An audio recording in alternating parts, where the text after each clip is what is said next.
رات کے گہرے سائے دھیرے دھیرے شہر پر اتر رہے تھے۔ علی کے گھر میں شادی کی تیاریاں اپنے عروج پر تھیں۔ اس کی ماں فرزانہ نے زندگی بھر جس طرح اس کی پرورش کی تھی، اب وہ دن آ گیا تھا جب وہ اپنی ماں کے لیے سکھ کا سامان کر سکتا تھا۔ لیکن قسمت کو شاید کچھ اور ہی منظور تھا۔ اچانک رات کے سناٹے میں ایک چیخ گونجی۔ علی کا دل دہل گیا۔ وہ جلدی سے کمرے کی طرف بھاگا جہاں اس کی ماں موجود تھی۔ دروازہ دڑدڑاتے ہوئے کھولا تو وہ منظر دیکھ کر اس کے پیروں تلے سے زمین نکل گئی۔ فرزانہ زمین پر گری ہوئی تھی۔ چہرے پر تکلیف کی شدت صاف جھلک رہی تھی۔ سانسیں بے ترتیب ہو چکی تھیں۔ علی گھبرا کر اس کے قریب گیا، اسے سہارا دیا اور پوچھا، امی کیا ہوا؟ فرزانہ کا چہرہ پسینے میں بھیگ چکا تھا۔ وہ کچھ کہنا چاہ رہی تھی مگر الفاظ اس کے ہونٹوں سے ادا نہیں ہو رہے تھے۔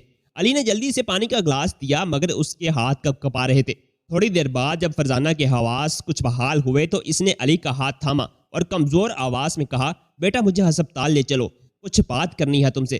علی نے فوراً اپنے دوست بلال کو بلایا اور دونوں نے فرزانہ کو ہسپتال پہنچایا۔ راستے میں علی دل ہی دل میں دعا کرتا جا رہا تھا کہ کچھ سنجیدہ نہ ہو، مگر جب ڈاکٹر نے معائنہ کیا اور علی کو الگ بلا کر خبر دی تو وہ سن کر اس کا سر چکرا گیا۔ ڈاکٹر نے سنجیدگی سے کہا، آپ کی والدہ حاملہ ہے اور یہ دوسری سہ ماہی میں داخل ہو چکی ہے، ہمیں فوراً چیک اپ کرنا ہوگا تاکہ معلوم ہو کہ حمل ٹھیک ہے یا نہیں۔ علی کی آنکھیں حیرت سے پھٹ گئیں۔ یہ کیا کہہ رہے ہیں آپ؟ اس نے بے یقینی سے سوال کیا۔ ڈاکٹر نے ایک لمبی سانس لی۔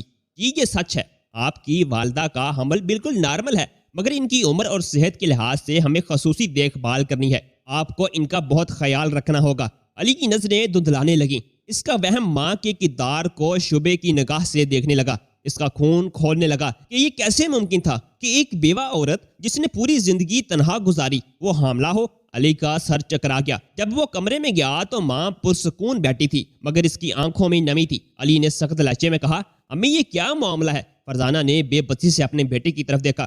بیٹا میں قسم کھا کر کہتی ہوں میں بے قصور ہوں، میں نے کوئی گناہ نہیں کیا۔ مگر علی کی برداشت ختم ہو چکی تھی۔ اس کا غصہ آسمان کو چھو رہا تھا۔ کیا آپ مجھے یہ بتانا چاہ رہی ہیں کہ یہ سب کچھ معجزہ ہے؟ کیا کوئی فرشتہ یہ سب کر گیا؟ فرزانہ نے آنکھوں میں آنسو لیے کہا، بیٹا مجھ پر یقین کرو، میں نے کوئی غلط کام نہیں کیا۔ مگر علی کے دل میں ماں کے لیے جو عزت تھی وہ پل بھر میں مٹی ہو چکی تھی۔ اس نے نظریں پھیر لیں اور فیصلہ کر لیا کہ وہ ماں کو اس گھر میں نہیں رکھے گا۔ اگلے دن علی نے کسی کو کچھ بتائے بغیر ماں کو ایک دوسرے شہر لے جانے کا فیصلہ کیا۔ وہ خاموشی سے اسے لے کر روانہ ہوا۔ راستے پر اس کا دل پتھر کا ہو چکا تھا۔ فرزانہ بار بار التجا کرتی رہی کہ وہ بے قصور ہے، مگر علی کے دل میں صرف نفرت تھی۔ بالآخر وہ عیدی سینٹر پہنچا اور ماں کو وہاں چھوڑ دیا۔ جب فرزانہ نے رو کر کہا، بیٹا مجھے یہاں کیوں چھوڑ رہے ہو، میں کہاں جاؤں گی، تو علی نے ٹھنڈی نظروں سے اسے دیکھا اور کہا، میری ماں مر چکی ہے، اب میرے لیے تم کچھ بھی نہیں ہو۔ یہ الفاظ سن کر فرزانہ کی آنکھیں پتھر کی ہو گئیں۔ وہ کچھ لمحے بیٹے کو دیکھتی رہی مگر پھر آنسوؤں کا سیلاب رک گیا۔ وہ چپ ہو گئی جیسے اس کی روح بھی خاموش ہو چکی ہو۔ علی نے پیر پھیرا اور واپس گھر کی طرف روانہ ہو گیا۔ راستے میں اس کے اندر ایک عجیب سی بے چینی تھی مگر وہ خود کو یہی یقین دلاتا رہا کہ اس نے صحیح فیصلہ کیا ہے۔ گھر پہنچ کر اس نے سب سے کہہ دیا کہ ماں کا انتقال ہو گیا ہے۔ لوگوں نے افسوس کا اظہار کیا۔ کچھ دیر تک باتیں ہوئیں، پھر سب شادیوں کی تیاریوں میں مصروف ہو گئے۔ علی نے خود کو بہت سمجھایا کہ اس نے ٹھیک کیا، مگر رات کو جب وہ تنہا بیٹھا تھا تو ماں کی التجائیں، اس کے آنسو، اس کی تھکی ہوئی نظریں بار بار اس کے ذہن میں گونج رہی تھی۔ مگر اب سب کچھ ختم ہو چکا تھا۔ یہ شاید یہ بس ایک نئے دھیرے کی شروعات تھی۔ 2 مہینے گزر چکے تھے۔ شادی کی تیاریاں دوبارہ سے عروج پر گئیں۔ علی کی منگنی ایک عزت دار گھرانے کی لڑکی فاطمہ سے طے پا چکی تھی۔ بظاہر وہ بہت خوش نظر آتا تھا، رشتہ داروں اور دوستوں کے درمیان ہنستا مذاق کرتا، اپنے آنے والے نئے سفر کی تیاریوں میں مصروف رہتا، مگر دل کے کسی کونے میں ایک خلش تھی جو کسی قیمت پر مٹنے کا نام نہیں لے رہی تھی۔ ہر رات جب وہ بستر پر لیٹتا تو ماں کی آواز، اس کے آنسو، اس کی بے بسی آنکھوں کے سامنے آ جاتی۔ وہ بار بار خود کو سمجھانے کی کوشش کرتا کہ اس نے جو کیا وہ ٹھیک کیا، مگر اس کے اندر کہیں ایک جگہ تھی جو کہتی تھی کہ امی واقعی بے قصور تھی، کیا میں نے غلط فیصلہ کر لیا؟ یہ سوچیں اسے چین نہیں لینے دے رہی تھی۔ نہیں، یہ سب جھوٹ تھا، وہ بے گناہ نہیں ہو سکتی۔ اگر وہ واقعی معصوم ہوتی تو انہیں کچھ تو ثبوت دینا چاہیے تھا، لیکن حقیقت یہ تھی کہ وہ خود بھی ان خیالات سے مطمئن نہیں ہو پا رہا تھا۔ فرزانہ کا قرب عیدی سینٹر میں اذیت بری زندگی بن چکا تھا۔ سینٹر کی زندگی فرزانہ کے لیے کسی قید سے کم نہیں تھی۔ وہ ایک ایسے ماحول میں تھی جہاں بے سہارا عورتیں، یتیم بچے اور بے بس بوڑھے لوگ رہتے تھے۔ وہ ایک کونے میں خاموشی سے بیٹھی رہتی، نہ کسی سے زیادہ بات کرتی، نہ کھانے میں دلچسپی لیتی۔ کبھی کبھی وہ اپنی پیٹ پر ہاتھ رکھتی اور آنسو بہانے لگتی۔ وہ جانتی تھی کہ اس کا آنے والا بچہ بے قصور تھا، وہ اس دنیا میں آیا بھی نہیں تھا اور اس کے ساتھ اتنا بڑا ظلم ہو چکا تھا۔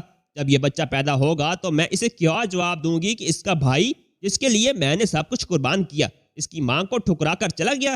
یہ سوچیں اس کے دل کو نوچتی تھی۔ اس کا ذہن مزید پریشان ہونے لگا تھا۔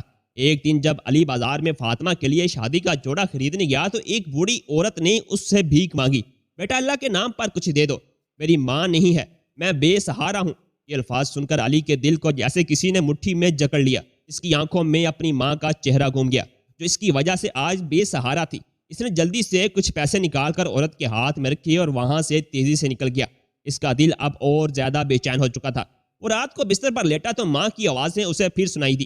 بیٹا مجھ پر یقین کرو، میں نے کچھ غلط نہیں کیا۔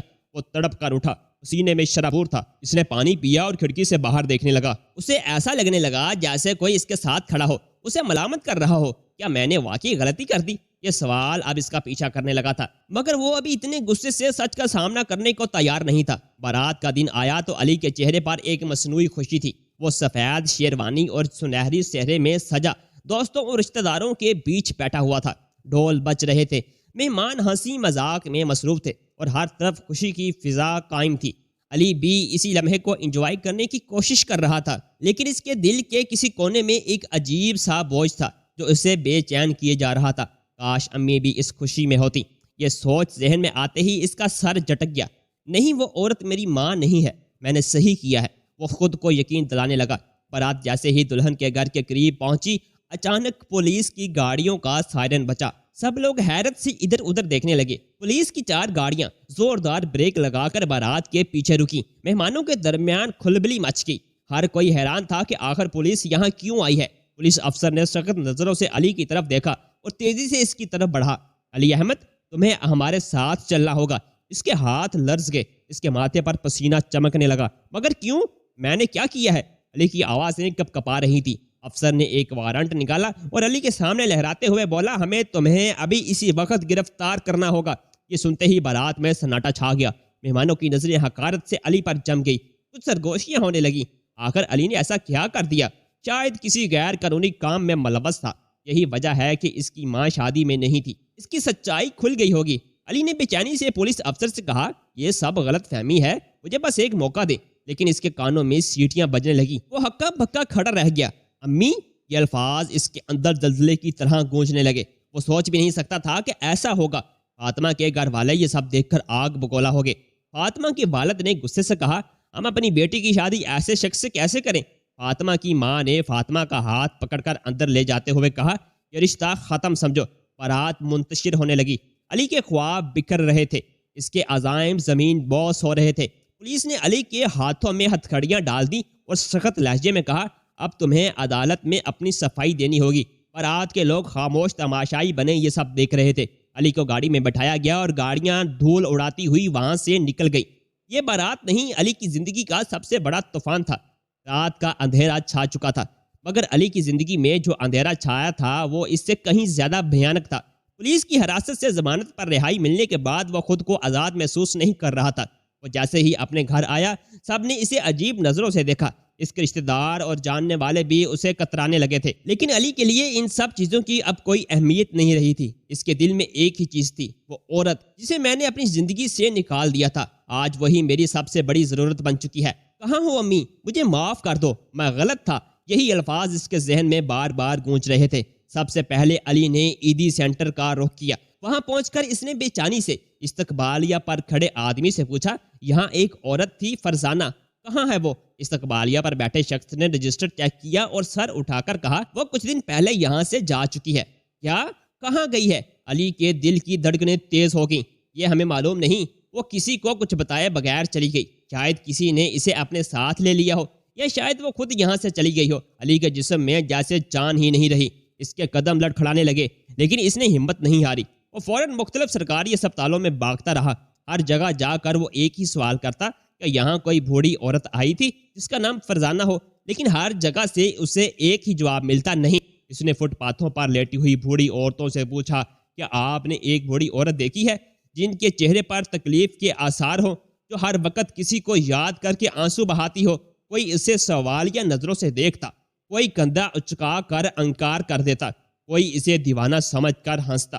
ماں کہاں جا سکتی ہے؟ کیا وہ زندہ بھی ہے؟ یہ سوچیں علی کو پاگل کر رہی تھی۔ علی ایک خالی سڑک کے کنارے بیٹھ گیا۔ آج پہلی بار اس کے آنسو نکل پڑے۔ وہ سر پکڑ کر بیٹھا تھا اور اس کے دماغ میں وہ تمام لمحے چلنے لگے جب اس کی ماں نے اس کے لیے قربانیاں دی تھی۔ امی مجھے معاف کر دو، میں غلط تھا۔ وہ زمین پر مکے مارنے لگا۔ اس کا دل چاہ رہا تھا کہ وقت پیچھے چلا جائے اور وہ اپنی ماں سے کہہ سکے کہ امی میں غلط تھا، مجھے معاف کر دو، لیکن وقت کبھی کسی کے لیے نہیں رکتا۔ اب سوال یہ تھا کہ کیا وہ اپنی ماں کو ڈھونڈ پائے گا یا وہ ہمیشہ کے لیے اس کی زندگی سے کھو چکی تھی۔ کہانی وقت کے دھارے میں پیچھے جاتی ہے۔ فرزانہ کی جوانی ایک خوبصورت، نیک سیرت اور باحیا عورت کی کہانی ہے۔ وہ ایک عام مگر عزت دار گھرانے میں پلی بڑی تھی۔ اس کی شادی ایک محنتی، سادہ مگر محبت کرنے والے شخص احمد سے ہوئی تھی۔ احمد ایک چھوٹے سے سرکاری دفتر میں ملازم تھا، مگر وہ فرزانہ سے بے حد محبت کرتا تھا۔ ان کی شادی کے 2 سال بعد اللہ نے انہیں ایک بیٹے کی نعمت سے نوازا، علی۔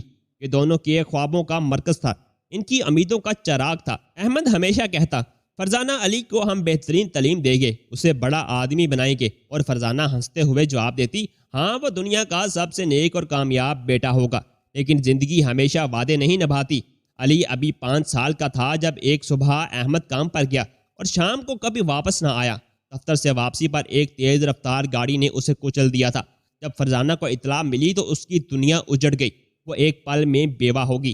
وہ ایک خوشحال زندگی کے خواب دیکھ رہی تھی، اب اکیلی رہ گئی تھی۔ اب میں کیا کروں؟ میرے علی کا کیا ہوگا؟ اس نے خود کو سنبھالا، روتے ہوئے علی کو گلے لگایا اور خود سے وعدہ کیا کہ چاہے جو بھی ہو وہ اس کے لیے ماں اور باپ دونوں کا کردار ادا کرے گی۔ بیوہ ہونے کے بعد معاشرے نے اسے سکون نہ لینے دیا۔ خاندان والوں نے سمجھایا، تم ابھی جوان ہو، خوبصورت ہو، دوسری شادی کر لو۔ کچھ رشتہ داروں نے کہا، علی کو باپ کی ضرورت ہے، تمہاری دوسری شادی اس کے لیے بھی اچھی ہوگی۔ مگر فرزانہ نے ہمیشہ انکار کیا۔ اگر میں شادی کر لوں تو میرے علی کا کیا ہوگا؟ وہ ہمیشہ یہی سوچتی۔ اسے ڈر تھا کہ اگر وہ دوسری شادی کرے گی تو سوتیلا باپ علی سے اچھا سلوک نہیں کرے گا۔ مجھے اپنی خوشی نہیں چاہیے، مجھے بس اپنے علی کا مستقبل سنوارنا ہے۔ یہ کہہ کر اس نے ہر شے کو ٹھکرا دیا اور خود کو علی کے لیے وقف کر دیا۔ زندگی گزارنے کے لیے پیسے تو چاہیے تھے۔ احمد کے جانے کے بعد مالی حالات بدترین ہو چکے تھے۔ فرزانہ نے ہر ممکن طریقے سے روزی کمانے کی کوشش کی۔ اس نے گھروں میں کام کرنا شروع کر دیا، برتن دھونا، کپڑے دھونا، کھانا پکانا، کبھی کسی کے بچوں کو سنبھالتی، کبھی سلائی کا کام کرتی۔ دن رات کی محنت کے بعد وہ جتنے پیسے کماتی وہ سب علی کی تعلیم پر خرچ کر دیتی۔ کبھی کبھی کھانے کے لیے کچھ نہیں ہوتا تھا، مگر وہ خود بھوکی رہ کر بھی علی کے لیے روٹی کا بندوبست کر لیتی۔ ایک دن علی نے بھوک سے روتے ہوئے کہا، امی کچھ کھانے کو نہیں ہے۔ فرزانہ نے زبردستی مسکراتے ہوئے اپنا حصہ اسے دے دیا اور کہا، بیٹا میں نے ابھی کھایا تھا، تم کھا لو۔ مگر حقیقت یہ تھی کہ اس نے 2 دن سے کچھ نہیں کھایا تھا۔ جب علی بڑا ہونے لگا تو فرزانہ نے اسے ہمیشہ سمجھایا، بیٹا میں نے بہت محنت کی ہے، بس تمہیں کامیاب دیکھنا چاہتی ہوں۔ علی بھی ماں کی محنت کو دیکھ کر کہتا، امی میں آپ کا ہر خواب پورا کروں گا۔ مگر جب علی نے ماں پر شک کیا، اس کے کردار پر انگلی اٹھائی اور اسے عیدی سینٹر چھوڑ آیا، تو وہی ماں جو اس کے لیے اپنی ہر خوشی قربان کر چکی تھی، آج وہ بے بس ہو کر سڑک پر تھی۔ زندگی کی وہ سارے لمحے، وہ ساری قربانیاں، سب کچھ لمحوں میں مٹی ہو چکا تھا۔ فرزانہ فٹ پاتھ پر بیٹھ کر سوچتی، کیا میری ساری محبت، ساری محنت بیکار چلی گئی؟ کیا میں واقعی اپنی اولاد کے لیے ایک بوجھ بن گئی تھی؟ اور یہ سوچ کر اس کے آنسو بہہ نکلتے، مگر اب اس کی آنکھوں میں التجا نہیں تھی، بس ایک گہری خاموشی تھی۔ ایک دن اسے ایک بڑے مالدار گھرانے میں کام مل گیا۔ اس گھر کا مالک اکرم اور اس کا بیٹا شکیل دونوں ہی ظاہری طور پر نرم مزاج لگتے تھے، لیکن ان کی نظریں کچھ اور کہانی بیان کرتی تھیں۔ فرزانہ شروع میں کچھ خاص محسوس نہ کر سکی، مگر وقت کے ساتھ ساتھ اکرم کے رویے میں تبدیلی آتی گئی۔ وہ اکثر اس سے زیادہ باتیں کرنے کی کوشش کرتا، کبھی بے وجہ اس کے قریب آ جاتا اور کبھی عجیب نظروں سے دیکھتا۔ فرزانہ تم بہت اچھی ہو، تم جیسی عورت کو یوں کام نہیں کرنا چاہیے، میں تمہاری مدد کر سکتا ہوں، اکرم نے ایک دن آہستہ سے کہا۔ فرزانہ جان کی اور محتاط لہجے میں بولی، نہیں صاحب مجھے کسی کی ضرورت نہیں ہے، میں بس اپنے کام سے مطلب رکھتی ہوں۔ اکرم مسکرا کر خاموش ہو گیا، مگر اس کی نظروں کی بے چینی نمایاں تھی۔ اکرم کا بیٹا شکیل جو ابھی جوان تھا اور وہ بھی فرزانہ پر بری نظر رکھتا تھا، وہ اکثر بہانے سے باورچی خانے میں آ جاتا اور اس کے قریب بیٹھ کر غیر ضروری باتیں کرتا۔ السلام علیکم دوستو، آپ سے میں نے ایک مشورہ کرنا تھا کہ میں کہانی کو مکمل پڑھا کروں یا بیک گراؤنڈ میں میوزک لگا دیا کروں۔ آپ کس طرح کی پسند کرتے ہیں مجھے کمنٹ کر کے لازمی بتائیے گا۔